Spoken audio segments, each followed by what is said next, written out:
অনেকেই বলেন বাঙালি নাকি ব্যবসা করতে জানে না, বা ব্যবসা করতে অনেক সময় বাঙালিরা পিছুপা হয়। ব্যবসা করার জন্য যেটা দরকার সেটা হচ্ছে শেখা। কি শেখা? না, বিজনেস শেখা। কোথা থেকে শিখবেন বা কিভাবে শিখবেন সেটাই আসল পথ। সেই খোঁজ রাখাটা, কারণ যে বোঝে সে খোঁজে, আর যে খোঁজে সে পায়।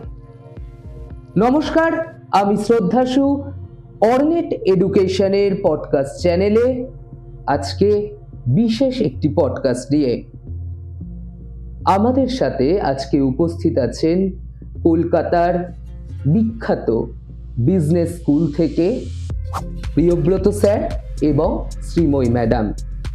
আপনারা অনেকেই জানেন কলকাতার স্বনামধন্য একটি বিজনেস স্কুল হলো EIILM কলকাতা।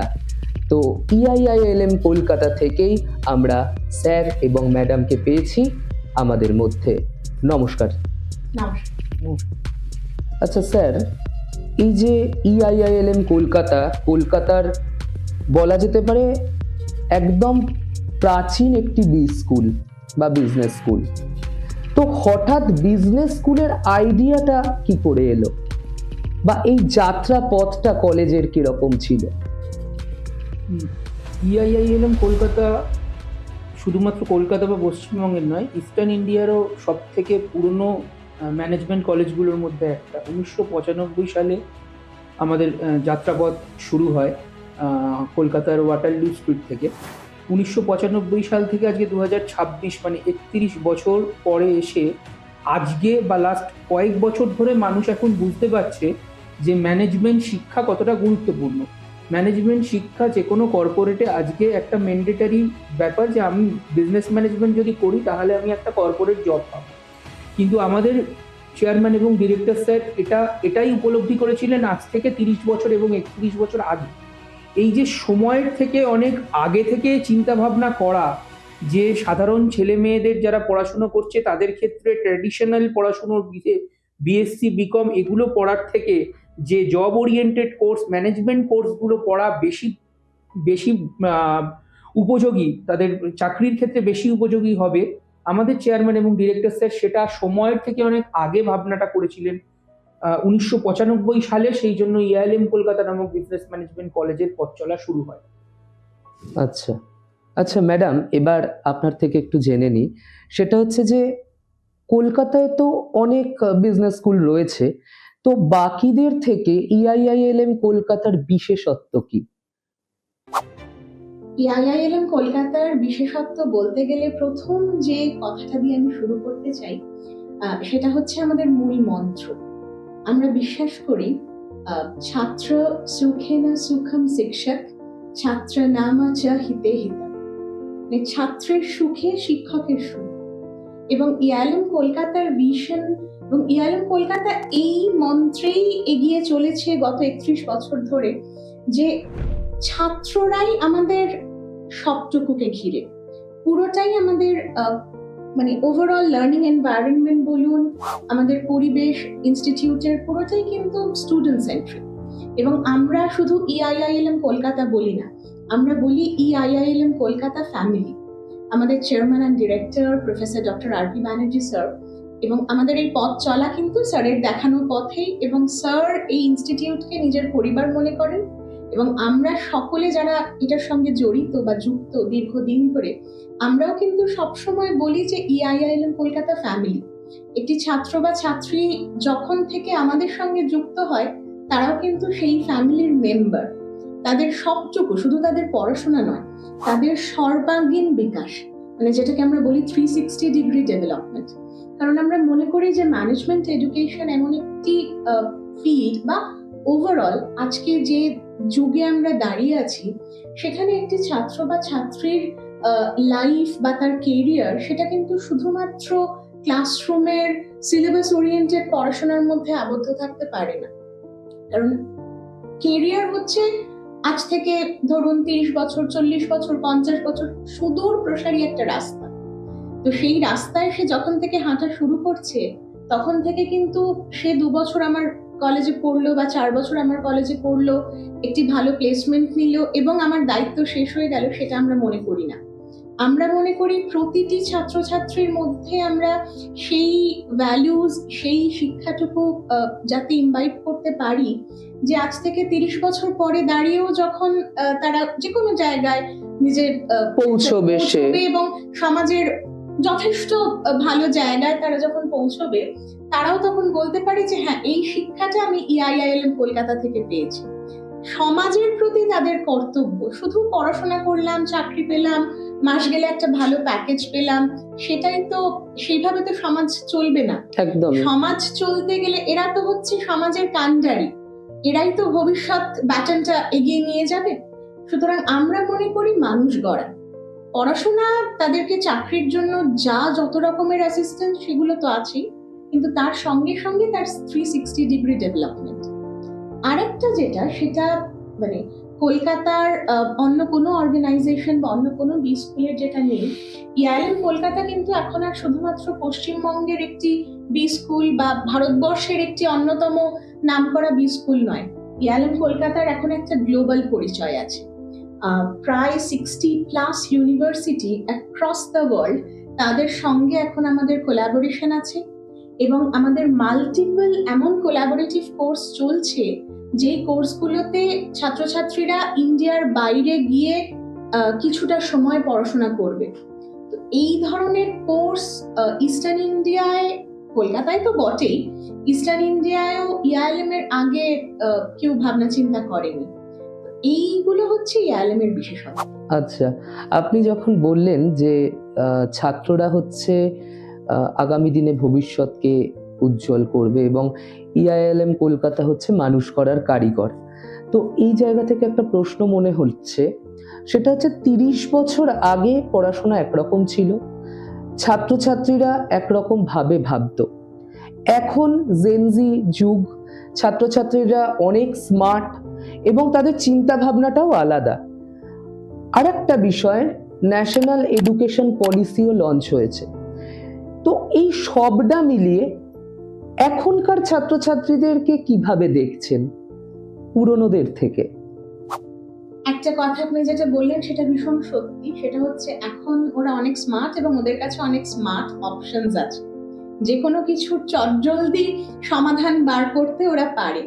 কিন্তু আমরা যেটা মনে করি, ইভেন আমাদের যিনি চেয়ারম্যান অ্যান্ড ডিরেক্টর, স্যারের ভ্যালু হচ্ছে, মানে স্যার এমন একজন মানুষ যিনি ভেদিক ফিলসফির সাথে ম্যানেজমেন্ট এডুকেশনের ব্লেন্ড করেছেন এবং দীর্ঘদিন ধরে মানে তার সেই শিক্ষাতেই আমরাও কিন্তু ছাত্রছাত্রীদের গড়ে তুলছি। সেটা হচ্ছে যে আমার কাছে অনেক রকম টেকনোলজি আছে, অ্যাডভান্স টেকনোলজি, স্মার্ট অপশনস আছে, কিন্তু আমার যে ভাবনা চিন্তা, আমার মাইন্ড, সেটাকে কিন্তু আমি কোনোভাবেই রিপ্লেসড হতে দেব না। ছাত্রছাত্রীদের মধ্যে আমরা সবসময় এটাই মানে ইনস্টিল করার চেষ্টা করি যে আমার ক্রিয়েটিভিটি, আমার ভাবনা চিন্তা, আমার মানে ক্রিয়েটিভ থিঙ্কিং, আমার মৌলিক ভাবনা চিন্তা করা, আমাকে টেকনোলজি, আমি হেল্প নেব, টেকনোলজি আমাকে অ্যাসিস্ট করবে, কিন্তু টেকনোলজি আমাকে কখনো কন্ট্রোল করবে না। কারণ টেকনোলজিক্যাল অ্যাডভান্সমেন্টের যুগে আমি নিজের রেলেভেন্স ধরে রাখতে পারি একটাই ভাবে, সেটা হচ্ছে আমার মাইন্ডের রিফ্লেকশন দিয়ে। আমার ইন্টেলেক্ট বলে দেবে যে আমি ইরিপ্লেসেবল, টেকনোলজি আমাকে অ্যাসিস্ট করবে, আমাকে হেল্প করবে, দ্যাটস ইট। এই জিনিসটা আমরা ছাত্রছাত্রীদের মধ্যে সবসময় ইনস্টিল করার চেষ্টা করি এবং আমার মনে হয় যে নিউ এডুকেশন পলিসি রিলেটেড কারিকুলামে যে চেঞ্জেস গুলো হয়েছে সেগুলো এইটার সাথে অ্যালাইনড এবং সেইভাবেই আমরা তৈরি করছি ছাত্রছাত্রীদের। মানে নিউ এডুকেশন পলিসি এসে কি ভালো হয়েছে ছাত্রছাত্রীদের, নাকি কোথাও মনে হচ্ছে যে না, ইমপ্লিমেন্টেশনের ক্ষেত্রে এখনো ইনফ্রাস্ট্রাকচার প্রপার হয়তো তৈরি হয়নি? EILM কলকাতায় আমি বলতে পারি যে ইমপ্লিমেন্টেশনের দিক থেকে আমরা কোনো রকম অসুবিধা ফেস করিনি। হ্যাঁ, যেটা হয়েছে সেটা হচ্ছে একটা difference in understanding. New education পলিসির এমন কিছু অবজেক্টিভস আছে যেগুলো হয়তো আগেকার যে কারিকুলাম স্ট্রাকচার সেটার থেকে একটু আলাদা। তো তো প্রথম যে কোনো অর্গানাইজেশন বা যে কোনো সিস্টেমেই যখন চেঞ্জ আসে, সেই চেঞ্জ ম্যানেজমেন্ট একটা খুব ইম্পর্টেন্ট জিনিস। একদমই তাই। তো ছাত্রছাত্রীদের ক্ষেত্রেও সেটাই। আমাদের প্রথম যে ব্যাচ, একটা বা দুটো ব্যাচ, তাদেরকে এই অবজেক্টিভটা বোঝাতে হয়তো একটু কিছুদিন সময় লেগেছে, কিন্তু আস্তে আস্তে যখন আমরা অবজেক্টিভটা বোঝাতে পেরেছি, বিকজ নিউ এডুকেশন পলিসিও কিন্তু স্টুডেন্টের হোলিস্টিক ডেভেলপমেন্ট নিয়ে ভাবছে, এবং একটি স্টুডেন্ট সে যে কোর্স পড়ছে শুধুমাত্র সেই কোর্সের মধ্যেই সে সীমাবদ্ধ থাকবে না, সে অ্যাক্রস ডিফারেন্ট ডিসিপ্লিন বিভিন্ন জিনিস জানবে, সে তার অরিজিন জানবে, সে তার রুট শিখবে, সে ইন্ডিয়ান ফিলসফি শিখবে। তো নিউ এডুকেশন পলিসিও কিন্তু এই হোলিস্টিক ডেভেলপমেন্ট নিয়েই ভাবছে। সেজন্য ইনিশিয়ালি অফকোর্স মানে একটা চেঞ্জ হলে সেটা তো ইনফিউজড হতে একটু সময় লাগে, সেইটুকু। আদারওয়াইজ ইনফ্রাস্ট্রাকচারাল ডিফারেন্স বা ইমপ্লিমেন্টেশনাল কোনো ডিফিকাল্টি আমরা ফেস করিনি, এবং এখন তো খুব ভালোভাবেই এগোচ্ছে। একদমই তাই। তাহলে EIILM কলকাতা কিন্তু এনইপি নিয়ে কোনো ডিফিকাল্টিস ফেস করেনি, স্মুথলি এগোচ্ছে, এবং স্টুডেন্টরা কিন্তু খুব ভালো জায়গায় প্লেসড হচ্ছে। আমি স্যারকে একটা প্রশ্ন করব যে মানে একজন ছাত্র বা ছাত্রীর জীবনে উচ্চ মাধ্যমিকের পর সে কোথায় ভর্তি হবে, তার জন্য কাউন্সিলরদের, যারা কাউন্সিলিং করে বা আমরা যারা করি, তাদের ভূমিকা কতটা গুরুত্বপূর্ণ বলে আপনি মনে করেন? খুব নিশ্চয়ই খুবই গুরুত্বপূর্ণ। কারণ উচ্চ মাধ্যমিক হচ্ছে জীবনের এমন একটা মোড়, যেটার পর আমি অনেকগুলো দিকে আমি আমার ক্যারিয়ারটাকে ভাবতে পারি। আমি যদি সায়েন্সের স্টুডেন্ট হই, আমি বিএসসি করতে পারি, বা কমার্স হলে বিকম করতে পারি। আমি সায়েন্সের স্টুডেন্ট হলে আমার কাছে ইঞ্জিনিয়ারিং বা কম্পিউটার সায়েন্স রিলেটেড কিছু কোর্সে যেতে পারি, আমি ম্যানেজমেন্টে যেতে পারি, এবং আরও বিভিন্ন দিকে আমি LLB মানে ল পড়তে পারি। তার মানে কি, আমার কাছে অনেক অপশন খোলা আছে। আর যেটা আমরা জানি যে এখনকার দিনে স্টুডেন্টরা যারা মূলত ক্লাস 9-10 থেকেই মোবাইল এবং ইন্টারনেট পরিষেবা ব্যবহার করছে, তারাও এই সমস্ত আইডিয়া তাদের মাথায় আছে যে এতগুলো জিনিস আমার মধ্যে আছে। এবারে তারা যদি দেখে যে আমি হয়তো কোনো একটা ফিল্ডে আমি AI নিয়ে কোনো পড়াশোনা করবো, বা আমি মেশিন লার্নিং নিয়ে কোনো পড়াশোনা করবো, কাউন্সিলরদের ভূমিকা হলো একটা স্টুডেন্টের ব্যাকগ্রাউন্ড কি আছে, স্টুডেন্টের কতটা ক্যাপাবিলিটি আছে নেওয়ার ক্ষমতা, এবং তার স্টুডেন্টের আগের মার্কস দেখে সে কতটা যোগ্য, সেই মতো তাকে সঠিক পথটাকে দেখিয়ে দেওয়া। আজকে যখন আমি রাস্তা দিয়ে যাই, আমার সামনে যদি 4-5টা রাস্তা খোলা থাকে এবং আমায় কোনো একটা নির্দিষ্ট ঠিকানায় পৌঁছাতে হয়, তাহলে আমি স্থানীয় কোনো মানুষকে জিজ্ঞেস করি যে এই দিকটা কোথায় আছে। হয়তো আমি নিজে থেকে যদি যেতাম, আমি ভুল পথে চলে গেলে আমায় আবার ব্যাক গিয়ারে আসতে তো। জীবন বা লাইফ তো আর ব্যাক গিয়ারে আনা যায় না, যে আমি ভুল রাস্তায় ঢুকে গেছি, আমি ইউ টার্ন মেরে আবার পাশের রাস্তায় ঢুকবো। এই কাউন্সিলরদের ভূমিকা হচ্ছে যে সেই স্টুডেন্টটিকে তার বিগত দিনের পড়াশুনোর রেজাল্ট এবং তার যোগ্যতা অনুযায়ী, তার ব্যাকগ্রাউন্ডে কি সে পড়ে এসছে, সেই অনুযায়ী একটা সঠিক কোর্সে তাকে দেওয়া, যে কোর্সটাতে সে ম্যাক্সিমাম সাফল্য আনতে পারে, জীবনে প্রতিষ্ঠিত হতে পারে। তাহলে সেই স্টুডেন্টটা যাতে ভুল পথে না চলে যায়, তাকে সেই জন্য সঠিক পথে চালনা করা, বলা যেতে পারে পাথ ফাইন্ডার বলতে গেলে যেটা আমরা বোঝাই, পথ প্রদর্শক। সেই সঠিক পথ প্রদর্শক করে হচ্ছে এই কাউন্সিলররা। খুবই গুরুত্বপূর্ণ ভূমিকা। হয়তো আমরা যখন পড়াশুনো করেছি, সেখানে সেই সময়ে যদি আমরা আজকের মতো কাউন্সিলর বা এই ধরনের কিছু সহযোগিতা পেতাম, হয়তো আরো একটু ভালো কিছু আমরা করতে পারতাম বা ভাবতে পারতাম। অবশ্যই। ম্যাম একটা কথা বলছিলেন যে স্টুডেন্টরা স্মার্ট, তো এই স্মার্ট যখনই হয়ে যায় মানুষ, এবং যেহেতু ছোটবেলা থেকেই মোবাইলটা হাতে পাচ্ছে, তো তারা মোবাইলেই সার্চ করে নিচ্ছে, এবং সেখান থেকে তারা অনেক ডিসিশন নিয়েও নেয়, বা ফ্রেন্ড সার্কেলের সাথে কমিউনিকেশন করে। গার্জেনরা, আমরা এখন দেখি যখন কাউন্সিলিং করি, যে গার্জেনরা ওতপ্রোতভাবে ঢোকে না, যে তারা বলে দিচ্ছে যে ছেলে বা মেয়ে আমার দেখে নেবে। তো ব্যাপারটা কি এখন এইভাবে যে গার্জেনদের ঔদাসীন্য বলতে পারি, বা সবকিছু কি ম্যাডাম গুগল থেকে দেখে হয়ে যায়? তাহলে কি কাউন্সিলর, যেটা স্যারও বলছিলেন যে কাউন্সিলরের ভূমিকা, এই ভূমিকাটা কি কোথাও খর্ব হচ্ছে? এটা একটা প্রশ্ন।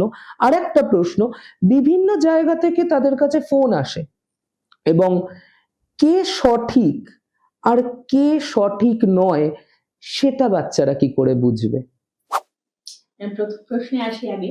আমি একটু আগেই যে কথাটা বললাম যে আমাদের হাতে এখন অনেক রকমের টেকনোলজি আছে যেগুলোকে আমরা ব্যবহার করছি আমাদের বিভিন্ন কাজের সুবিধার জন্য। কিন্তু একটা জিনিস সবসময় জানবেন যে হিউম্যান টাচ, হিউম্যান ইন্টারাকশন, সেটার কিন্তু কোনো রিপ্লেসমেন্ট হয় না। আপনি যখন দেখবেন আজকাল বিভিন্ন আমরা অ্যাপ খুলি, চ্যাটবটের অপশন আসে, যেটা অটোমেটিক্যালি সিস্টেম জেনারেটেড কিছু কোয়েশ্চেন সেখানে ফিড করানো আছে। আমার কোয়েশ্চেন যদি সেটার সাথে মেলে, সে আমাকে কিছু সেট আনসার দেবে। কিন্তু বেশিরভাগ ক্ষেত্রেই আমাদের কি হয় যে সেই আনসার গুলো কিন্তু আমাদের কোয়ারিটাকে স্যাটিসফাই করে না। একদমই তাই। আমরা কিন্তু তখন কি খুঁজি?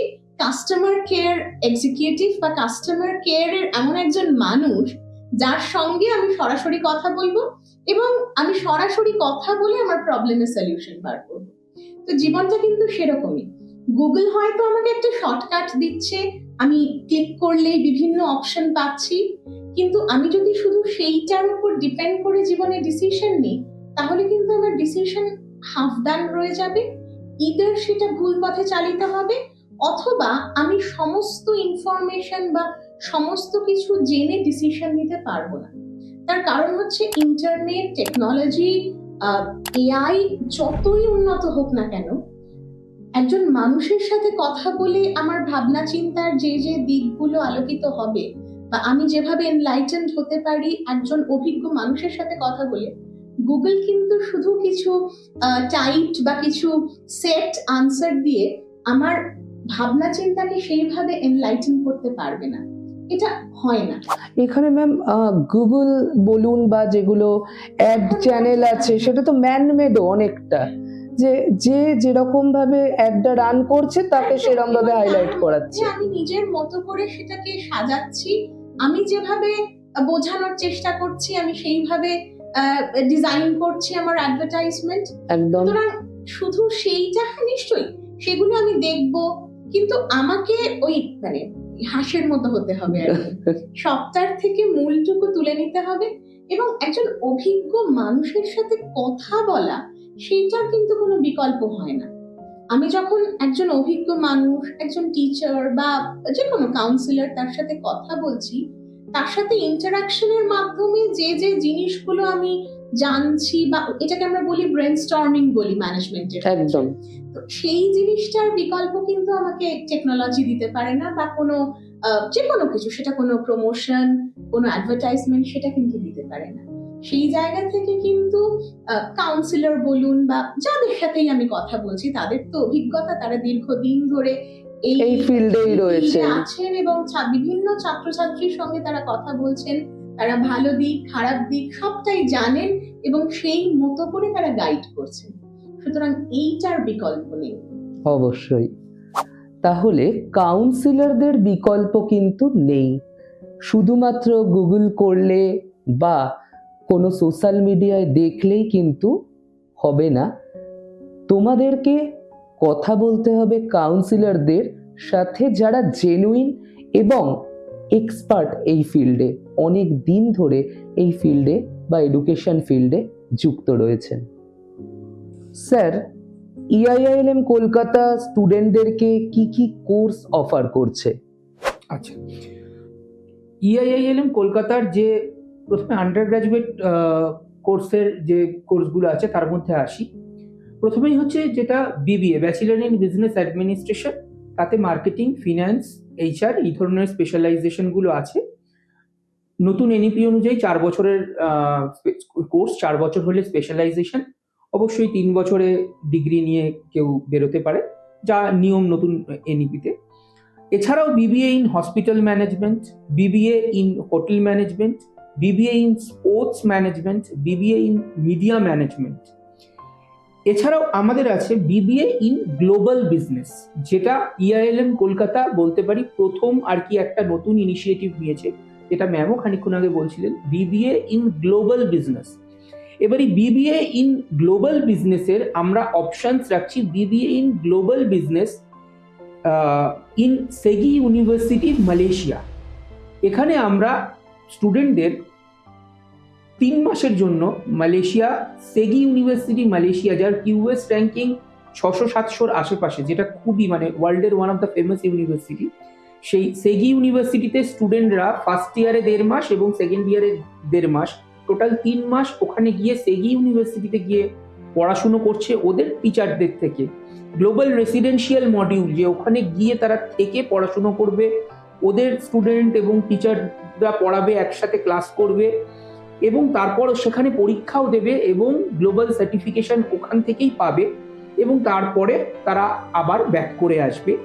এইটা হচ্ছে BBA in global business with along with in collaboration with সেগি university Malaysia. এই কোর্সটাও কিন্তু আমরা মানে গত বছর থেকেই শুরু হয়েছে আমাদের এখানে, সেটাও এবার আছে। BBA in global business in colon university Germany, এক্ষেত্রে স্টুডেন্টরা জার্মানির কোলন ইউনিভার্সিটি, যে কোলন বিজনেস স্কুল সিবিএস, এই কোলন বিজনেস স্কুলে কিন্তু গিয়ে পড়াশোনা করছে একই রকম ভাবে যেরকম সেগি ইউনিভার্সিটিতে যাচ্ছে, কোলন বিজনেস স্কুলেও তারা যাচ্ছে এবং ওখানে থেকে পড়াশোনা করছে। এছাড়া আমরা আমাদের চালু হয়েছে BBA in global business in collaboration with AICPA CIMA. AICPA আর সিআইএমএ এদের সাথে এরা যে ডিগ্রিটা প্রোভাইড করে সেটা হচ্ছে চার্টার্ড গ্লোবাল ম্যানেজমেন্ট অ্যাকাউন্টিং বা সিজিএমএ। এই সিজিএমএ সার্টিফিকেশন একটা গ্লোবালি অ্যাপ্রুভড সার্টিফিকেশন, এটা থাকলে পৃথিবীর প্রায় 180টারও বেশি দেশে সেই স্টুডেন্টটা নিজে চাকরি করতে পারে বা নিজের ক্যারিয়ারে অনেক মানে সিজিএমএ সার্টিফিকেশনের একটা হিউজ ব্যাপার। তো এই জিনিসগুলোও আমাদের চালু হয়েছে। নামই হচ্ছে ফিনান্সিয়াল লিডারশিপ প্রোগ্রাম। এই সার্টিফিকেটটা is actually giving you a global weightage in finance specialisation. আচ্ছা, এছাড়া আমাদের যে বিবিএ গ্লোবাল বিজনেস আছে সেখানেও আমরা এসএইচআরএম মানে society for human resource management এবং পিএমকিউ পিপল ম্যানেজার্স কোয়ালিফিকেশন, এই সার্টিফিকেশনটাও দিচ্ছি, যেটাও কিন্তু আমাদের কলকাতা বা ওয়েস্ট বেঙ্গলের একমাত্র কলেজ এই সার্টিফিকেশনটা দিচ্ছে স্টুডেন্টদের। তো এত ভ্যারাইটি অফ বিবিএ আন্ডার গ্রাজুয়েটের, এছাড়া আমাদের অবশ্যই যেটা আছে টেকনিক্যাল স্টুডেন্ট যারা পড়তে চায় তাদের জন্য আমাদের বিসিএ রয়েছে। বিসিএ আমাদের general BCA specialisation data science, cyber security and cryptography and IoT and ITS. এছাড়াও আমাদের আরেকটা রয়েছে বিসিএ ইন এআই এবং BCA in machine learning. BCA in AI and BCA in machine learning এই দুটোর ক্ষেত্রেই কিন্তু স্টুডেন্টরা আইবিএম সার্টিফিকেশন এবং আইবিএম ব্যাচ পাচ্ছে। শুধুমাত্র আইবিএম ওদের কোনো পার্টিকুলার একটা বা দুটো মডিউল করিয়ে দেবে এরকমটা না, সরাসরি আইবিএম এর সার্টিফিকেশন এবং তারা আইবিএম ব্যাচ হোল্ডার পাবে এবং এইগুলোর ক্ষেত্রে আইবিএম এই স্টুডেন্টদের ইন্টার্নশিপ এবং ফাইনাল প্লেসমেন্টের পর্যন্ত দায়িত্ব নিচ্ছে বিসিএ এআই এবং বিসিএ এমএল এই স্টুডেন্টদের জন্য। এছাড়া আমাদের আছে BBA in business analytics and data science. BBA in business analytics and data science আমাদের কোলাবোরেশনস রয়েছে এন্টেলিপ্যাডের সঙ্গে, আইআইটি পাটনার সঙ্গে, আইবিএম এর সঙ্গে। তো এবং অবভিয়াসলি এটা থেকে কিন্তু মাইক্রোসফটের সার্টিফিকেশন পাওয়া যাবে, সেটাও খুব গুরুত্বপূর্ণ। মানে একটা ছেলে যখন BBA in business analytics and data science করছে, সে আইআইটি পাটনায় গিয়ে 3 দিনের একটা ইমার্শন প্রোগ্রাম করে আইআইটি পার্টনার সার্টিফিকেশন পাচ্ছে। সেই স্টুডেন্টটা আইবিএম এর সার্টিফিকেশন পাচ্ছে, সেই স্টুডেন্টটা কিন্তু মাইক্রোসফটের সার্টিফিকেশন পাচ্ছে BBA in business analytics data সায়েন্সে। এই বিবিএ ইন বিজনেস অ্যানালিটিক্স যদি আপনারা দেখেন, অনেক কলেজ আছে যেখানে বিবিএ ইন বিজনেস অ্যানালিটিক্স এখন করানো হচ্ছে, কিন্তু একসাথে আইবিএম, আইআইটি পাটনা এবং মাইক্রোসফটের সার্টিফিকেশন বিবিএ ইন বিজনেস অ্যানালিটিক্সে, আমার ধারণা যে এত certification, variety of certification Microsoft এবং আইবিএম এর একসাথে সার্টিফিকেশন একটা কোর্সে খুব কম কলেজই দিচ্ছে। আচ্ছা, বিটেকের ক্ষেত্রে তো আর্টিফিশিয়াল ইন্টেলিজেন্স আছে, মেশিন লার্নিং আছে, আবার ডেটা সায়েন্স বা বিজনেস অ্যানালিটিক্সও আছে। তো বিসিএ এর ক্ষেত্রে আর্টিফিশিয়াল ইন্টেলিজেন্স, মেশিন লার্নিং বা বিবিএ এর ক্ষেত্রে যেটা আপনাদের আছে ডেটা সায়েন্স, বিজনেস অ্যানালিটিক্স, এই ডিফারেন্সটা কোথায়? বিটেক স্ল্যাশ দিয়ে যদি বলি বিসিএ, স্ল্যাশ দিয়ে যদি বলি বিবিএ, পুরো ব্যাপারটাই একটু অন্যরকম না? দেখুন, এআই বা আর্টিফিশিয়াল ইন্টেলিজেন্স, মেশিন লার্নিং আজকের দিনে দাঁড়িয়ে 2026-এর দিনে দাঁড়িয়ে এই যে আপনাদের যেটা চলছে এখন পডকাস্ট, অর্নেটের পডকাস্ট চলছে, ধরুন আজ যে সময় থেকে লোকে বিটেক করতো, মানে আমি নিজেও, আমারও ব্যাকগ্রাউন্ড বিটেক, তো আমরা যখন বিটেক করেছি, ইঞ্জিনিয়ারিং করেছি, তখন এই পডকাস্ট, ফোন, ব্লগিং, এই সমস্ত জিনিসগুলো আসেনি। তাহলে সময় যে চেঞ্জ হচ্ছে, যদি টাইপরাইটারের জায়গা কম্পিউটার বা তারপরে যদি চ্যাট জিপিটি বা এই সমস্ত ভাবে যদি পরপর চেঞ্জ হয়ে যায়, তাহলে তো আমাদের এই বিটেক কম্পিউটার সায়েন্স থেকে নতুন কিছুতে এগোতে হবে। এবার নতুন কিছুতে মানে আপনি যেটা বললেন যে বিটেক ডেটা সায়েন্স বা বিটেক এআই, এইগুলোর সঙ্গে বিবিএ বা এগুলোর, আসলে এআই হচ্ছে এমন একটা জিনিস যেটা হচ্ছে খানিকটা এখনকার দিনে ওই নুনের মতো আর কি, মানে সব কিছুতেই এআই, সবাই এআই দিচ্ছে, সব কিছুতেই এআই লাগছে, নইলে তার কোনো স্বাদ নেই। এখন ঘটনাটা হলো তার প্রকৃত ব্যবহার আমি কোথায় করব। মানে আমি আজকে যখন এই যে আপনি বললেন BBA data science, BTech data science, এর মধ্যে পার্থক্য কোথায়, বা বিটেক অ্যানালিটিক বিজনেস অ্যানালিটিক্স বা বিবিএ বিজনেস অ্যানালিটিক্স এর মধ্যে কোথায় একটা পার্থক্য রয়েছে। আজকে প্রথম কথা বলি, এআই বা এমএল এবং ডেটা সায়েন্স, এই তিনটে একে অপরের সাথে মানে খুব ক্লোজলি কানেক্টেড। এআই কেউ না জানলে মানে মেশিন লার্নিং সে অত মানে করতে পারবে না, এবং এআই এবং এমএল এই দুটোরই অ্যাপ্লিকেশন পার্ট হচ্ছে বিজনেস অ্যানালিটিক্স এবং ডেটা সায়েন্স।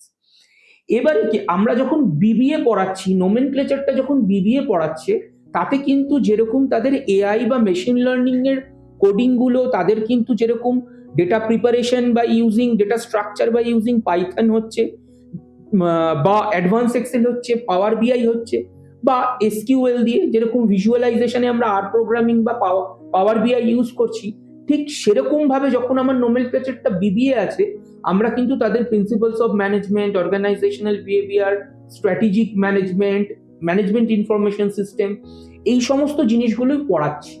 বিজনেস অ্যানালিটিক্সের যদি যে কোনো বই আপনি নেন, তার প্রথম লাইনেই লেখা আছে what is business analytics. Business analytics helps us in precise decision making. ম্যানেজমেন্টের সব থেকে গুরুত্বপূর্ণ কথা হচ্ছে ডিসিশন মেকিং। তো এই প্রিসাইজ ডিসিশন মেকিং এ হেল্প করে হচ্ছে business analytics. BBA in business analytics যখন আমরা পড়াচ্ছি, যদি কেউ বিটেক ইন ডেটা সায়েন্স পড়ে, বিটেক ইন বিজনেস অ্যানালিটিক্স বা বিটেক ইন এআই পড়ে, তারা কিন্তু শুধুমাত্র এআই কোডিং বা এআই মানে ডেটা প্রিপারেশন এই জায়গাটার মধ্যেই সীমাবদ্ধ থাকছে। তারা তার অ্যাপ্লিকেশন পার্টটা এই এআই ইউজ করে বা এই বিজনেস অ্যানালিটিক্স আমি কর্পোরেটের কোথায় ইউজ করছি, এই যে অ্যাপ্লিকেশন পার্টটা কিন্তু আমায় বিবিএ তে করে দিচ্ছে। তো বেসিক্যালি এই BBA in business analytics, BBA in data science বা বিসিএ ইন এআই, এই ধরনের কোর্সগুলো কিন্তু এটা কিন্তু টেকনোলজি এবং ম্যানেজমেন্টের একটা ব্লেন্ড এবং ব্রিজ। হ্যাঁ, তো এখন কিন্তু শুধু টেকনোলজি বা শুধু ম্যানেজমেন্ট এইটাতে আমরা পড়ে থাকলে হবে না। এখন আমাদের মাল্টিডিসিপ্লিনারি হয়ে গেছে। মানে ওই যেরকম আমরা মানে আমাদের T20 ওয়ার্ল্ড কাপ চলছে, আমরা দেখছি না যে সেই তত উপযোগী প্লেয়ার যে 20 বলে 40 রান করছে, 2 ওভার বল করে একটা উইকেট নিয়ে নিচ্ছে। ব্যাপারটা হচ্ছে তাই আমাকে সবকিছু করতে হবে। আমি শুধু বসে বসে কোড করে যাব আর প্রোগ্রাম করে যাব, 2-4টে লিমিটেড অর্গানাইজেশন আইটি সেক্টরেই তার ভ্যালু আছে। তোমাকে ওই কোডিংটাকে কি করে কর্পোরেটে অ্যাপ্লাই করে তুমি প্রিসাইজ ডিসিশন মেকিং এ হেল্প করবে এবং রেভিনিউ জেনারেট করবে, সেটা শিখতে হবে। তার মানে তোমায় শুধু এআই কোডিং এবং তার সাথে ব্যবসায় বিজনেসে তার প্রপার অ্যাপ্লিকেশন, এই দুটো যদি শেখো, তবে তোমার জায়গা থাকবে বা আরো বেশি থাকবে, রাদার দেন শুধু আমি কোডিং করছি আর প্রোগ্রামিং করছি। তার বিজনেস অ্যানালিটিক্সে আমি কি অ্যানালিসিস করছি সেটা বুঝতে গেলে প্রথমেই আমাকে বিজনেসটা বুঝতে হবে। একদম। আর এখন তো বিভিন্ন কোম্পানিজ মানে একদম কি বলবো, রেডি টু মুভ ক্যান্ডিডেট চায়, যে একদম আমি এলাম মানে কাউকে নিলাম এবং সে পরের দিন থেকেই আমাকে বিজনেস দেওয়া শুরু করলো, রেভিনিউ দেওয়া শুরু করলো। ধরুন একটি স্টুডেন্ট সে বিটেক করলো বা খুব কোর টেকনিক্যাল কোনো কোর্স করলো, আলটিমেটলি সে কাজ করবে কি, সে একটা কোনো প্রজেক্টে, সে একটা কোনো ভালো বড় আইটি কোম্পানিতে ধরুন একটা প্রজেক্টে জয়েন করলো।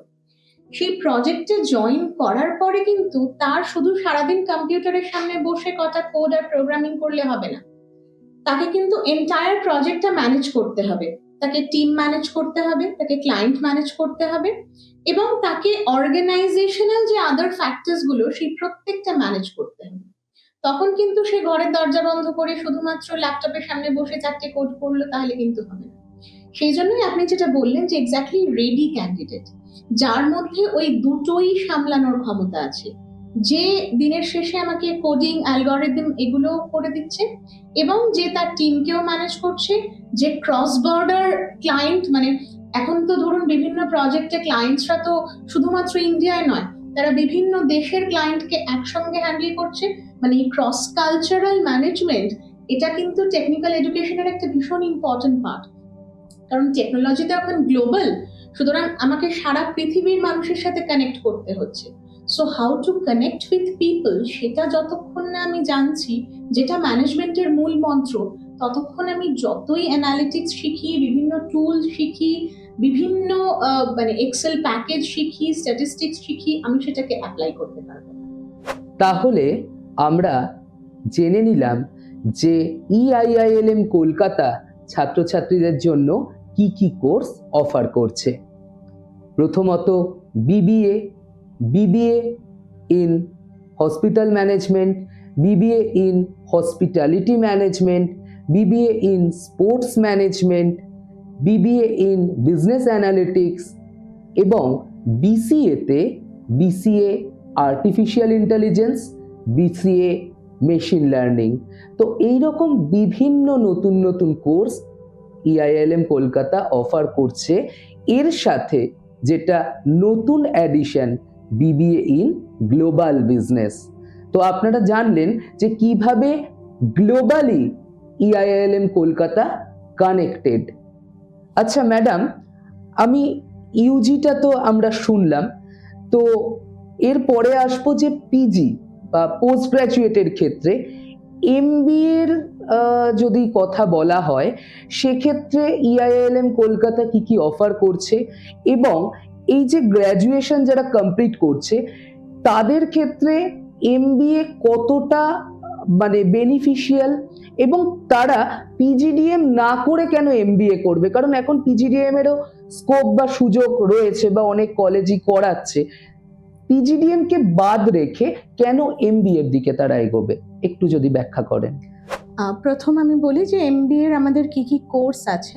এমনিতে MBA হচ্ছে EIILM কলকাতার ফ্ল্যাগশিপ প্রোগ্রাম, মানে EIILM কলকাতার জন্ম লগ্ন থেকে MBA হচ্ছে আমাদের প্রথম, যাকে নিয়ে আমাদের পথ চলা। কিন্তু MBA-তেও এখন আমরা অনেকটা ডাইভার্সিফাই করেছি। গত বছর থেকে আমাদের শুরু হয়েছে MBA in cloud ERP with SAP-র সঙ্গে কোলাবোরেশনে। তার আগের বছর থেকে আমরা শুরু করেছিলাম MBA in business analytics and data science, যেটা চলছে কন্টিনিউয়াসলি। সেটার কোলাবোরেশন এখন USF MUMA, university of south ফ্লোরিডার সঙ্গে আমাদের কোলাবোরেশন, এবং IBM এর সঙ্গে কোলাবোরেশনে সেই কোর্সটি চলছে। এবং এই বছর থেকে আমরা আরেকটি MBA এর কোর্স আনতে চলেছি, যেরকম UG-তেও বললো SHRM এর সাথে PMQ, MBA-তে SHRM এর সাথে CP, special HR certification SHRM CP, সেটা স্টুডেন্টরা পাবে। এগুলো সবই আমাদের collaborative course with various global partners. এই 4টি কোর্স এখন MBA-তে আমাদের চলছে।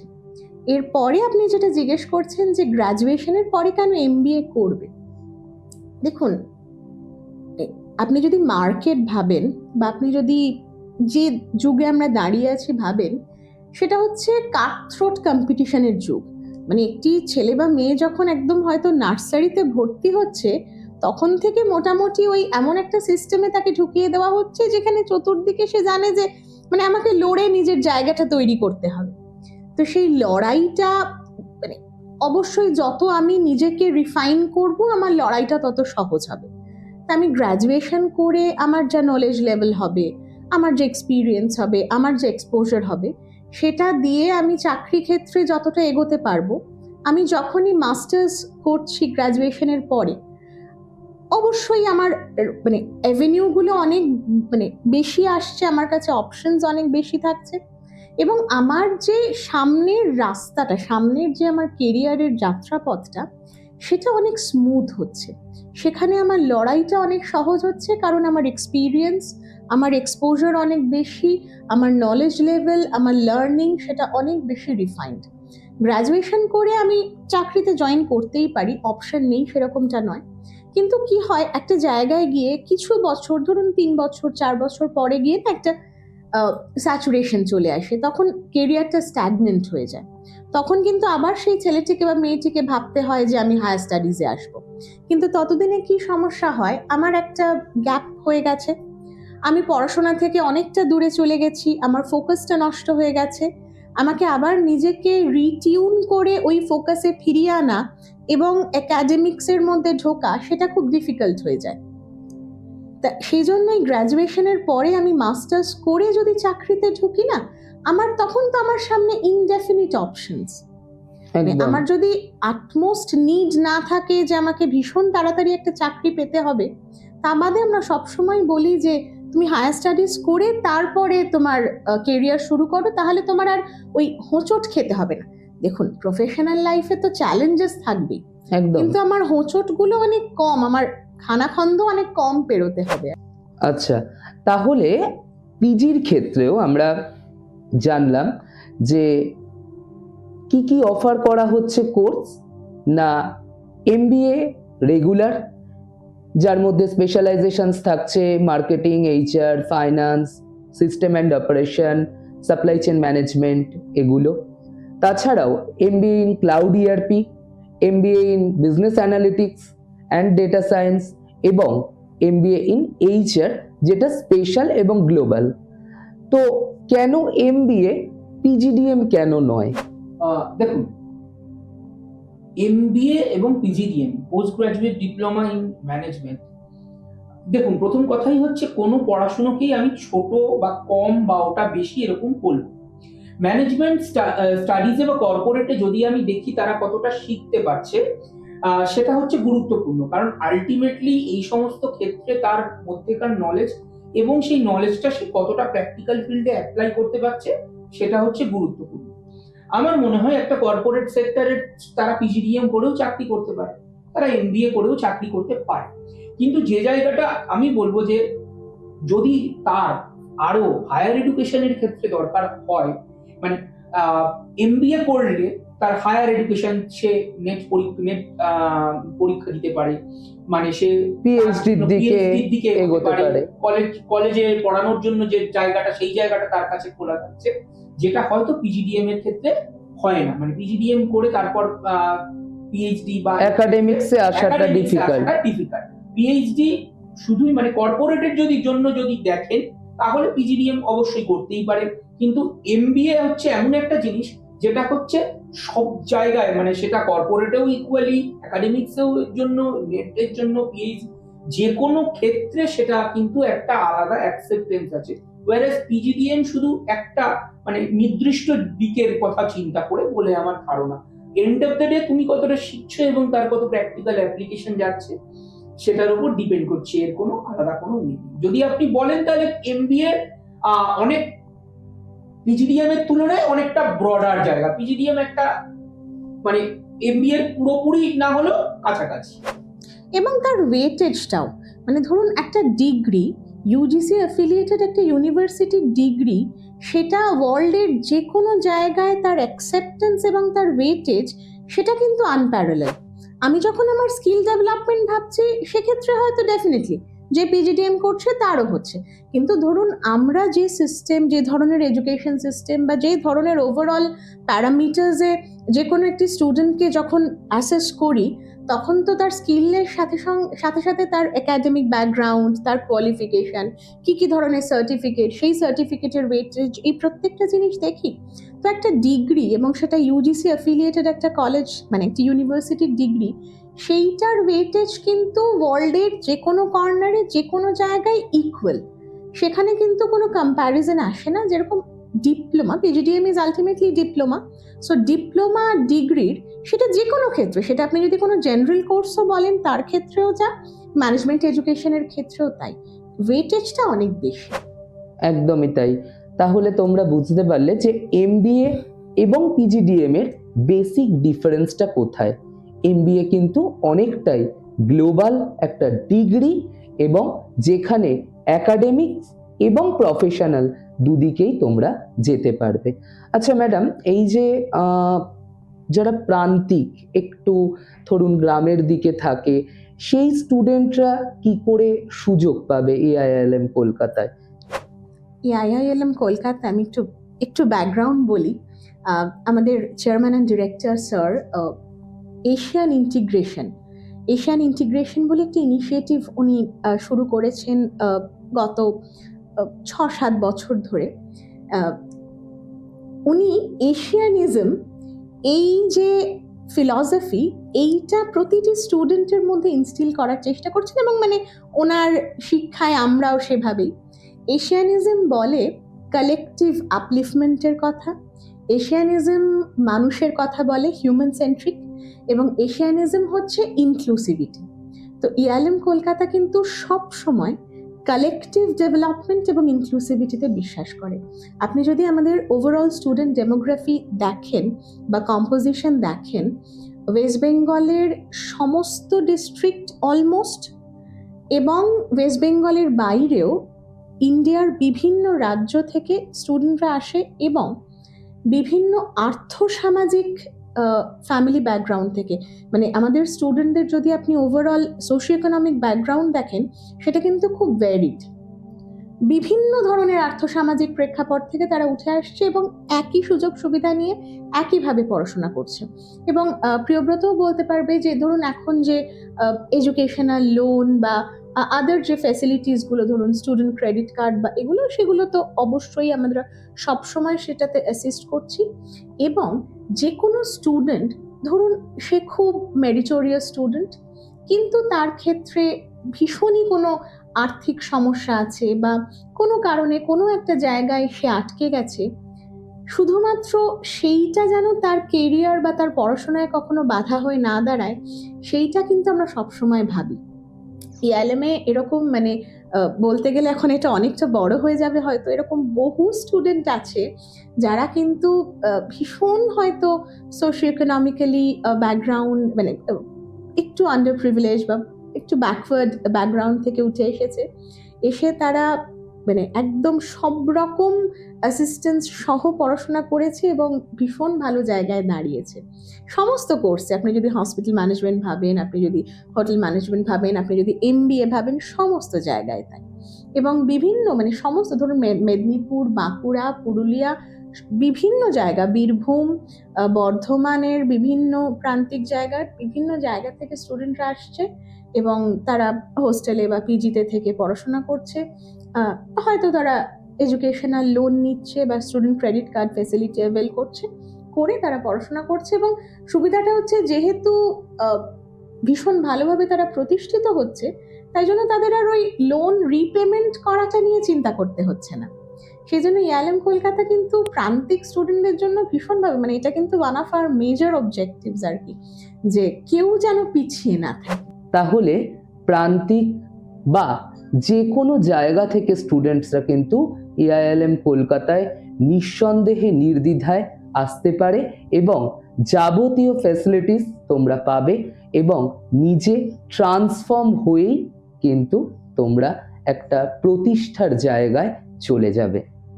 স্যার, সব কলেজ বা ইউনিভার্সিটির তো কিছু অ্যাফিলিয়েশন থাকে, তো AIILM কলকাতার অ্যাফিলিয়েশনস গুলো যদি একটু বলেন। খুব যদি সহজে বলতে হয় তাহলে AIILM কলকাতার যে পোস্ট গ্রাজুয়েট কোর্সগুলো রয়েছে তার অ্যাফিলিয়েশন বিদ্যাসাগর ইউনিভার্সিটি, এবং যে আন্ডার গ্রাজুয়েট কোর্সগুলো রয়েছে তার অ্যাফিলিয়েশন রায়গঞ্জ ইউনিভার্সিটি। এবং AIILM কলকাতার যে ইউজি এবং পিজি তার ক্যাম্পাস রয়েছে সল্টলেক সেক্টর 5-এ। ওখানে আমাদের 4টে ক্যাম্পাস রয়েছে, এবং বিভিন্ন ক্যাম্পাসে বিভিন্ন সাবজেক্টে বা কোর্সে পড়াশোনা হয়। আর যেটা আমাদের গ্লোবাল কোর্সগুলো রয়েছে, যেগুলোর সঙ্গে গ্লোবাল কানেক্টিভিটি রয়েছে, সেগুলো সবই রায়গঞ্জ বিশ্ববিদ্যালয়ের আন্ডারে, রায়গঞ্জ ইউনিভার্সিটির আন্ডারে। MBA in Cloud ERP with SAP certification, MBA in Business Analytics and Data Science, এইগুলো সবই কিন্তু আমাদের রায়গঞ্জ ইউনিভার্সিটির আন্ডারে। এছাড়াও আমাদের যে ইউজি কোর্সগুলো রয়েছে সেগুলো সবটাই রায়গঞ্জ ইউনিভার্সিটির আন্ডারে, এবং এমবিএ রেগুলার যে মার্কেটিং, ফিন্যান্স, এইচআর সেগুলো বিদ্যাসাগর ইউনিভার্সিটির আন্ডারে।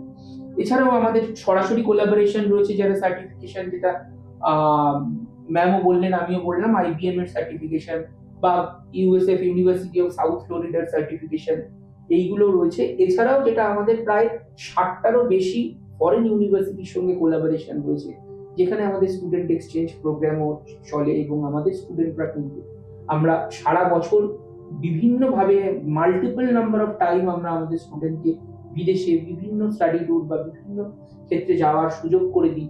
যেমন আমাদের হোটেল ম্যানেজমেন্ট যে কোর্স রয়েছে, তাতে কিন্তু আমাদের হোটেল ম্যানেজমেন্ট কোর্সের সমস্ত ছাত্রছাত্রীরা তারা কিন্তু বিদেশে গিয়ে স্টাডি ট্যুর, যেটাকে আমরা বলি 7 দিনের একটা স্টাডি ট্যুর করতে পারছে। এছাড়াও বিভিন্ন কোর্সের যারা ভালো ভালো ছেলে মেয়েরা, যারা যোগ্য, যাদেরকে ভালো তাড়াতাড়ি নিজেদেরকে ডেভেলপ করতে পারে, তাদেরকেও আমরা নানা সময় বিদেশে বিভিন্ন স্টাডি ট্যুরে পাঠাই। আচ্ছা, তো ম্যাডাম আর একটা যেটা বিষয়, সেটা হচ্ছে যে ইআইএলএম কলকাতার ইনফ্রাস্ট্রাকচারের সম্পর্কে একটুখানি যদি বলেন, যে স্টুডেন্টরা কি কি ফ্যাসিলিটিস পাচ্ছে বা কিভাবে আপনারা তৈরি করছেন তাদেরকে। মানে একটি মডার্ন কলেজ বললে আমাদের চোখের সামনে যে ছবিটা ফুটে ওঠে, তার প্রত্যেকটা জিনিস ইআইএলএম কলকাতা স্টুডেন্টের জন্য প্রোভাইড করছে। মানে একদম আমি যদি ক্যাম্পাস বা ক্লাসরুম থেকে শুরু করি, তাহলে স্মার্ট ক্লাসরুম এবং মানে অল অ্যামেনিটিস, যা যা একটি ক্লাসরুমে একটা স্টুডেন্টের স্মুথ পড়াশোনার জন্য দরকার, সেই প্রত্যেকটা জিনিস। ক্লাসরুমের বাইরে যদি বলি, তাহলে তাদের কমন রুম, স্পোর্টস রুম, যা যা কিছু, কারণ আমি আগেও আপনাকে বললাম যে আমরা তো অলওয়েজ 360 ডিগ্রি ডেভেলপমেন্টের কথা ভাবি, যার জন্য ইআইএলএম কলকাতায় কিন্তু ক্লাসরুমের পড়াশোনার বাইরেও ধরুন স্পোর্টস ক্লাব, কালচারাল ক্লাব, বিভিন্ন ধরনের ক্লাব সেগুলো, এবং সারা বছর স্টুডেন্টদের কিছু না কিছু sports activities, cultural activities side by side পড়াশোনার সঙ্গে কিন্তু সেগুলো চলতে থাকে। সুতরাং মানে ওয়েল ইকুইপড সেগুলোতে আমরা। তার সঙ্গে যেটা খুব ইম্পর্টেন্ট, সেটা হচ্ছে আমাদের ল্যাব, কম্পিউটার ল্যাব, মানে ওয়েল ইকুইপড কম্পিউটার ল্যাব, এবং মানে একদম যেটা এখন ধরুন স্ট্যান্ডার্ড রেশিও 2:1 রেশিও, মানে একটি কম্পিউটার 2জন স্টুডেন্টের জন্য, এক্স্যাক্টলি সেই রেশিওতে আমাদের কম্পিউটার ল্যাব সবকটা ক্যাম্পাসে আছে। এবং কম্পিউটারগুলো কিন্তু মানে শুধু মনিটরটুকু আছে এবং জাস্ট বেসিক কাজকর্ম হচ্ছে সেরকম নয়, যত মডার্ন টেকনিক্যাল টুল যেগুলো ধরুন এসকিউএল থেকে শুরু করে বা যা যা কিছু দরকার, সেগুলো সমস্ত মানে দোজ আর ওয়েল ইকুইপড।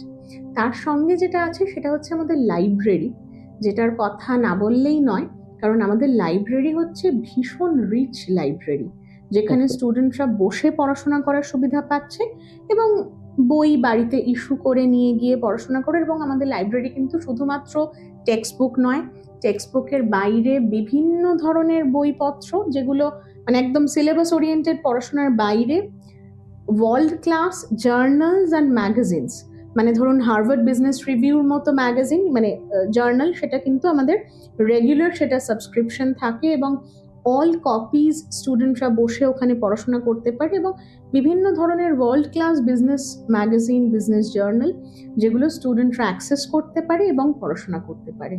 সুতরাং মানে একটি স্টুডেন্টের ডেভেলপমেন্টের জায়গা থেকে যা যা কিছু দরকার, সেই সবটুকু আমরা প্রোভাইড করছি। আচ্ছা ম্যাডাম, সব স্টুডেন্টরাই তো কলেজে যখন ভর্তি হয় একটা স্বপ্ন নিয়ে আসে যে আমি ভালো একটা প্লেসমেন্ট পাবো বা ইন্টার্নশিপ করব, এই স্বপ্ন। তো ইআইআইএলএম কলকাতা এই স্বপ্নগুলোকে কিভাবে সফল করার পথে এগোচ্ছে, মানে যদি একটু ইন্টার্নশিপের ডিটেলস এবং প্লেসমেন্টের ডিটেলস আপনি একটু যদি বলেন, এবং কোন কোন কোম্পানিজের সাথে টাই আপসগুলো রয়েছে, তাহলে খুব ভালো হয়। ইআইএলএম কলকাতার মানে একদম strong, one of the strongest pillar যদি বলেন, তাহলে সেটা হচ্ছে ইন্টার্নশিপ এবং প্লেসমেন্ট। একদম ইউজি থেকে যদি আমি শুরু করি, ইউজির যে কটা কোর্সের কথা আমরা মেনশন করলাম, প্রত্যেকটিতে কিন্তু স্টুডেন্টকে ইন্টার্নশিপে, কারণ এগুলো সব প্রফেশনাল কোর্স, তো যতক্ষণ না স্টুডেন্ট হ্যান্ডস অন ট্রেনিং করছে বা যতক্ষণ না সে ওই ক্লাসরুমের বাইরে বেরিয়ে ওই সিচুয়েশনে কিছুদিন কাজ না করছে সে রিয়ালিটিকে বুঝতে পারবে না, বা ক্লাসরুমে আমি যেটা শিখছি সেটাকে কিভাবে, কোথায়, কোন পরিস্থিতিতে অ্যাপ্লাই করব সেটা বুঝতে পারবে না। যার ফলে ধরুন hospital management, hotel management, sports management, media management, BCA প্রত্যেকটি কোর্সের জন্য ইন্টার্নশিপ কিন্তু মানে 100% ইন্টার্নশিপ। আমি যদি হসপিটাল ম্যানেজমেন্ট বলি তাহলে কলকাতার যে কটা নামকরা হসপিটাল আছে, ইভেন কলকাতার বাইরেও, যেরকম ধরুন হায়দ্রাবাদের অ্যাপোলোতে আমরা পাঠাচ্ছি স্টুডেন্টকে, গুড়গাঁওতে মেদান্তা হসপিটাল, তো কলকাতার বাইরেও যে ভালো হসপিটাল সেখানে স্টুডেন্টরা ইন্টার্নশিপের জন্য যাচ্ছে। হোটেল ম্যানেজমেন্টের ক্ষেত্রে তো ইভেন ফরেন ইন্টার্নশিপস হচ্ছে, মানে অলরেডি মরিশাসে আমাদের স্টুডেন্ট ইন্টার্নশিপ করেছে আগের বছরে, এবছর আবার অপরচুনিটি এসছে যেখানে আমরা পাঠাবো।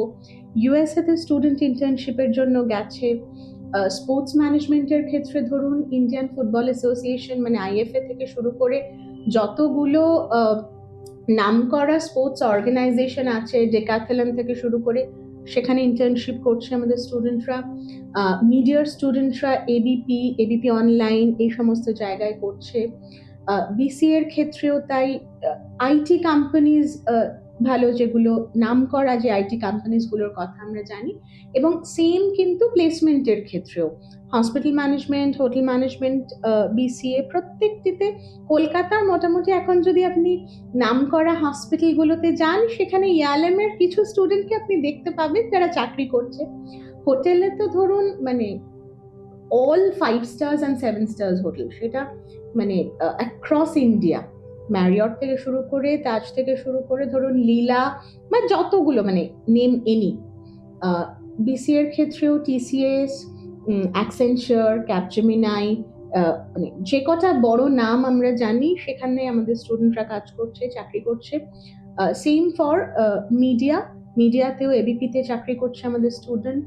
এবং স্পোর্টস ম্যানেজমেন্টের ক্ষেত্রেও খুব ভালো একটি স্পোর্টস অর্গানাইজেশন সেকেন্ড ইনিংস বলে, সেখানে আমাদের স্টুডেন্ট চাকরি করছে, এবং বড় স্পোর্টস অর্গানাইজেশন যে কটা আছে সেখানে ওরা ইন্টার্নশিপ করছে। এবং এমবিএ এর ক্ষেত্রে সেটা হচ্ছে যে ধরুন ফরচুন 500 কোম্পানি আমরা যেগুলোকে বলি, বা আমি যদি টপ 100 কোম্পানি বলি, তার মধ্যে বেশিরভাগ কোম্পানি কিন্তু আমাদের রিক্রুটার্স।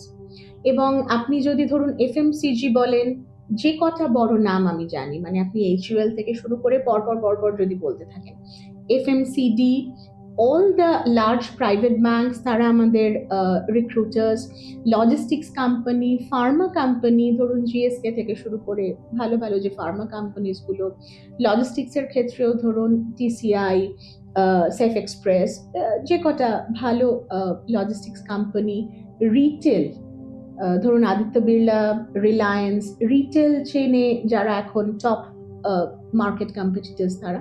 সো মানে এমন কোনো সেক্টর বা এমন কোনো জনের নেই সত্যি কথা বলতে যেখানে আমরা স্টুডেন্টকে প্লেসমেন্ট অপরচুনিটি দিচ্ছি না। এবং আমরা কিন্তু মাল্টিপল প্লেসমেন্ট অপরচুনিটিস দিই, মানে সেই সংখ্যাটা কিন্তু 50+ অনেক সময় হয় যে একটি ছেলে বা মেয়ে সে 50-র ওপরে কোম্পানিতে প্লেসমেন্ট অপরচুনিটি পেয়েছে। হ্যাঁ, এখানে একটা জিনিস বলাটা খুব ইম্পর্টেন্ট, সেটা হচ্ছে যে আমি স্টুডেন্টকে অপরচুনিটি দেব, আমরা স্টুডেন্টকে অপরচুনিটি দেব, কিন্তু স্টুডেন্টকে কিন্তু নিজেকে তৈরি করতে হবে।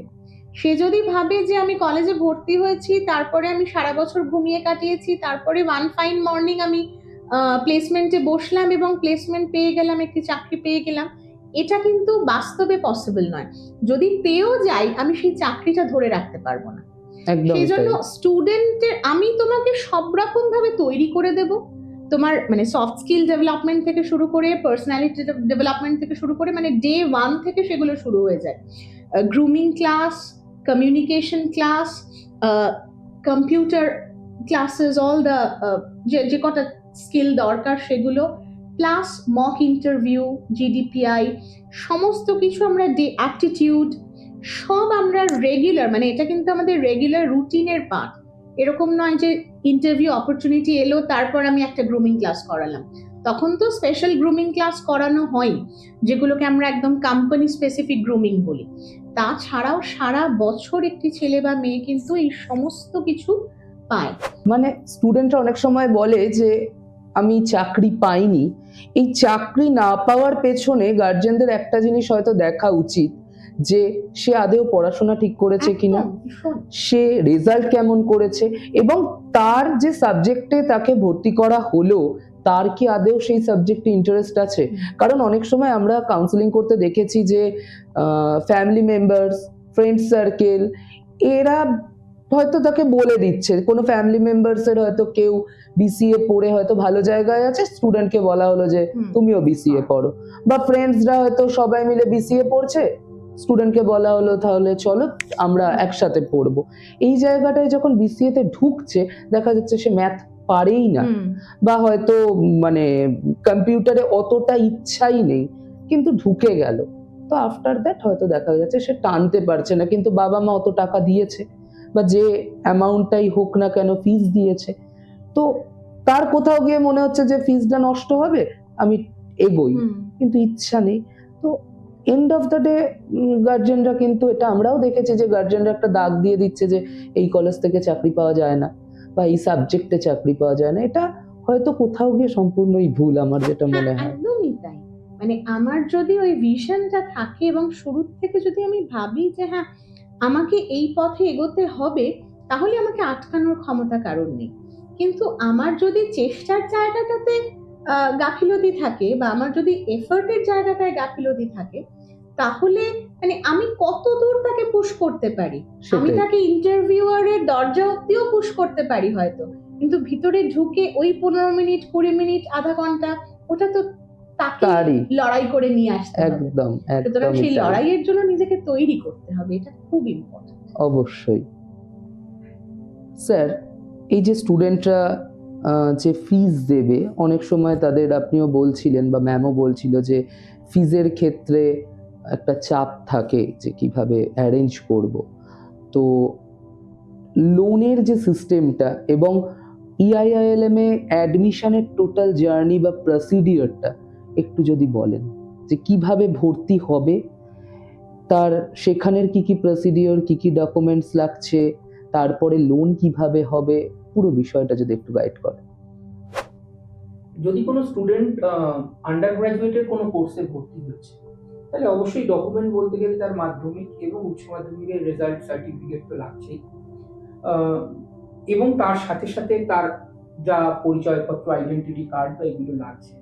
এবার লোনের ক্ষেত্রে যদি আসা যায়, তাহলে আমাদের ফি স্ট্রাকচারের যে সিট বুকিং অ্যামাউন্ট সেটা দিয়ে দেওয়ার পর আমরা কিন্তু কলেজের পক্ষ থেকে আমাদের যে লোন ডিপার্টমেন্ট রয়েছে, ইন হাউস লোন ডিপার্টমেন্ট, এবং তারা প্রচন্ড অ্যাক্টিভ, খুব মানে স্টুডেন্টদের সর্বতভাবে তারা সাহায্য করে। সেই যে লোন ডিপার্টমেন্ট রয়েছে, তারা বিভিন্ন nationalised as well as private bank থেকে ওই সিট বুকিং যে অ্যামাউন্টটুকু রয়েছে, যেটা হয়তো খুবই সামান্য একটা অ্যামাউন্ট, সেটা বাদ দিয়ে বাকি যে অ্যামাউন্টটা পড়ে থাকে সেটা পুরোটা স্টুডেন্ট লোনের জন্য অ্যাপ্লাই করতে পারে।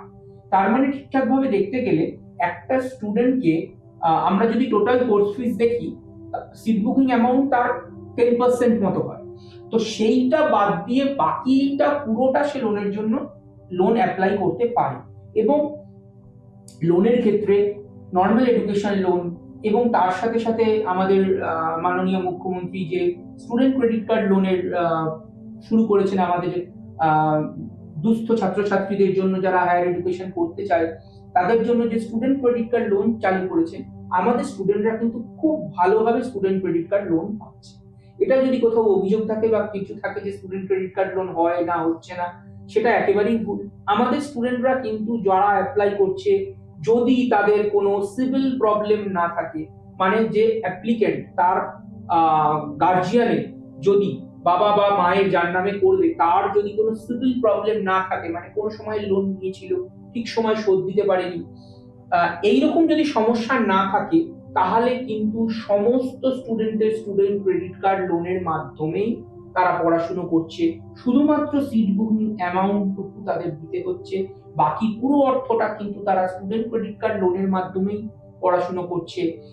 এছাড়া নর্মাল লোন, যেটা সাধারণ এডুকেশন লোন, বিভিন্ন ব্যাংক, ন্যাশনালাইজড এবং প্রাইভেট ব্যাংকের যে এডুকেশন লোন রয়েছে, সেটাও তাদের জন্য সেই রাস্তাটাও খোলা আছে। স্টুডেন্ট ক্রেডিট কার্ড লোনের ক্ষেত্রে যেটা হয়, স্টুডেন্ট পাশ করে বেরোনোর আরো 1 বছর সে সময় পায়, তারপর 9 বছর সময় তাকে লোন শোধ দেওয়ার। মানে ঠিকঠাক ভাবে দেখতে গেলে স্টুডেন্ট পাশ করার পর 10 বছর সময় পায় লোনটা রিপেমেন্টের। এবং স্টুডেন্ট ক্রেডিট কার্ড লোনের আরেকটা যেটা খুব গুরুত্বপূর্ণ পার্ট, সেটা হচ্ছে স্টুডেন্ট কিন্তু কোর্স চলাকালীন, ধরুন একটা স্টুডেন্ট BCA ইন AI পড়ছে, এই যে 4 বছরের যে সময়টা, সে শুধুমাত্র সিট বুকিং অ্যামাউন্টটা দিল, তারপরেই লোন অ্যাপ্লাই করে দিল। বাকি যে 4 বছর টাইমটা ব্যাংক কিন্তু স্টুডেন্ট ক্রেডিট কার্ডের মাধ্যমে স্টুডেন্টের টাকা কলেজকে দিয়ে দেবে, স্টুডেন্টকে কিন্তু ইন্টারেস্ট অ্যামাউন্টটুকুও পে করতে হবে না। 4 বছর সম্পূর্ণ নিখরচায় স্টুডেন্টটা পড়ছে। এবার স্টুডেন্ট পাশ করার পর আরো 10 বছর সময় পাবে সেই লোনটা পরিশোধ করা। তার মানে স্টুডেন্ট ক্রেডিট কার্ডে ওই সিট বুকিং অ্যামাউন্টটা দেওয়ার পর সেই 2 বছর পিজির ক্ষেত্রে বা আন্ডার গ্রাজুয়েটের ক্ষেত্রে 4 বছর তাকে আর কোনো পয়সা দিতে হচ্ছে না। পুরোটাই কিন্তু তারা লোনের ইয়েতে পড়ছে, লোনের মাধ্যমেই তারা পড়ছে। এটা কিন্তু স্টুডেন্ট ক্রেডিট কার্ডের একটা বিশাল সুবিধা। তো আমরা জানলাম যে অ্যাডমিশন প্রসেস কি, এবং স্টুডেন্ট ক্রেডিট কার্ড লোন কিন্তু EIILM কলকাতা পুরোটাই নিজেদের লোন ডিপার্টমেন্টের মাধ্যমে স্টুডেন্টদের করে দেবে। তাহলে কোনো স্টুডেন্টের এটা ভয় নেই যে পুরো ফিজটাই আমাকে নিজের থেকে পে করতে হবে। লোনে কিন্তু তোমরা সম্পূর্ণ যে পড়ার খরচ সেটা তোমরা লোনের মাধ্যমেই দিতে পারছো। তো এটা কিন্তু একটা খুব বড় সুযোগ EIILM কলকাতায় পড়ার ক্ষেত্রে। এতক্ষণ আমাদের স্টুডিওয়ে উপস্থিত ছিলেন EIILM কলকাতা থেকে প্রিয়ব্রত স্যার এবং শ্রীময়ী ম্যাডাম। এতটা সময় আমরা একসাথে আলোচনা করলাম যে কিভাবে ছাত্রছাত্রীরা আগামী দিনে কেরিয়ার গঠন করবে, কিভাবে এডুকেশন লোন পাবে, কি কি কোর্সের ডিমান্ড এখন কি রকম, এবং প্লেসমেন্ট কিভাবে পেতে হয়। স্যার আর ম্যামকে অসংখ্য ধন্যবাদ এতটা সময় আমাদেরকে দেওয়ার জন্য। নমস্কার। নমস্কার। এরকম ভিডিও আরও দেখতে অর্নেট এডুকেশনের ইউটিউব চ্যানেলটিকে সাবস্ক্রাইব করে রাখুন এবং লাইক, শেয়ার, কমেন্টস করুন। আপনাদের কমেন্টসই আগামী দিনে আমাদের নতুন নতুন ভিডিও বানাতে উৎসাহিত করবে। এই রকম ভিডিও সবার আগে পেতে আপনারা বেল আইকনকে প্রেস করতে কিন্তু একদম ভুলবেন না। ভালো থাকবেন, সুস্থ থাকবেন, সাথে থাকবেন। নমস্কার।